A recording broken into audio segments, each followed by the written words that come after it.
Thank you very much for joining me today. We're going to be discussing development, real estate, architecture, and everything Miami.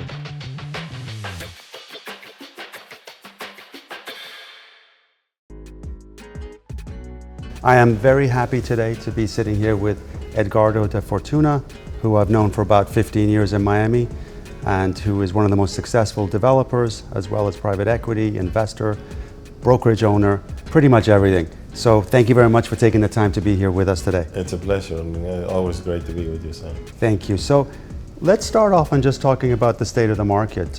Maybe you can let us know, we're in 2024 right now. How is Miami doing overall in terms of real estate? The market is really still very, very vibrant and good. For a number of years now, the world has been in love with Miami. Everybody wants a piece of Miami. Being developers, but also on the marketing and sales side, we travel the world a lot, and every time we mention Miami or that we're promoting Miami, people get very, very attracted to it. So it's really been a great journey. Of course, I mean, I've been here 42 years, so I've seen the ups and downs, but this market is very real. It's a market that people are coming here to live or to spend very, very significant times of their lives here, and it really feels very strong. Of course, when the market is strong, a lot of projects are planned or announced, so we need to be careful on that end and make projects or participate in projects that make sense both financially and location-wise and scale-wise. But in general terms, I'm very, very happy and very encouraged that the Miami market still has a lot of runway to go. So a lot of talk over the last 6 or 7 months, in particular to Miami's real estate developments in major publications, news shows, everything to do with branding and branded projects. And I know that you're dealing and working with some incredible brands out there. Mm-hmm. What are maybe the top 3 that you're working with right now that you can tell us about?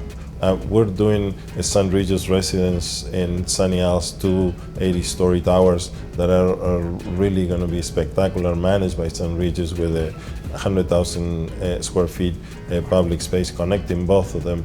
But really, the buyer resonates to the brands that provide the service, and they are assured that that service it's going to still be there when the condominium association takes over control of the building. So Edgardo, Miami was always well known for catering to South American Latin buyers, and it appears to have changed in the last 2 years. We seem to be seeing a lot of migration from New York and from California.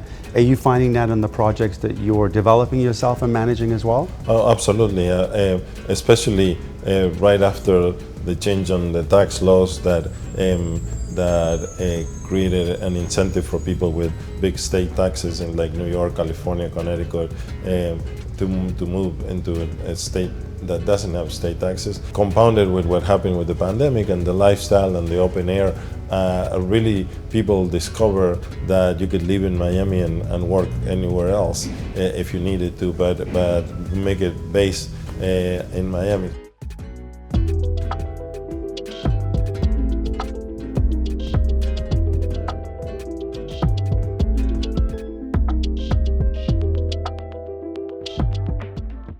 So it seems to be that a lot of planning is being done by New Yorkers in particular that are moving here that have children, because there seems to be a shortage of schools and availability.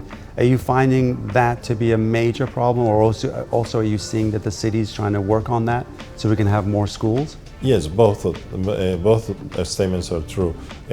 Really, especially the higher and high net worth individual obviously is looking for schools, private schools, most of them, to put their children to continue their education that they had in their own states, and it's challenging because the demand is bigger than the supply.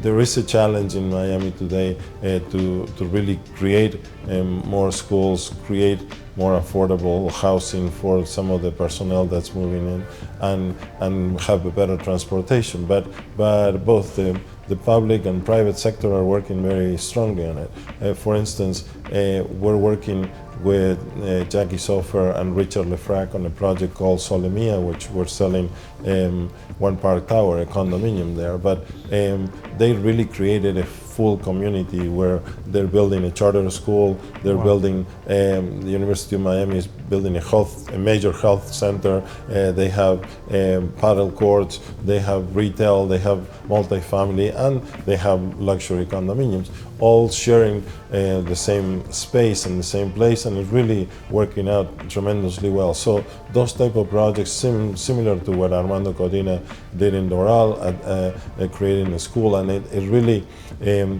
potentially you would feel that maybe people don't want to live near a school. I mean, they like to have a school but not in their neighborhood, but it really it's the opposite. I mean, people are really attracted to have a concentration of activities all in one place and not to have to mobilize that much. So we've been talking to some very successful executives, founders, and one of the questions that we always have for them is, what was driving you to the level of success that you have right now? What got you started? Tell us a little bit about your story. I'm a firm believer that the only way to have success is to love what you do and to have fun at doing it. I'm very fortunate to work with my wife very closely. A lot of people say it's not easy, but I really enjoy it very much, and we really complement each other very well. But for me, success is it's what comes next, and to be able to provide to my children and my family a great lifestyle and a great education, but by doing what we love to do and what we have passion at doing. So I want to thank you today for taking some time out of your very busy schedule to be with us on such short notice. Thank you so much for having me. It's really, I always say that we're blessed to be able to live and work in a city like Miami.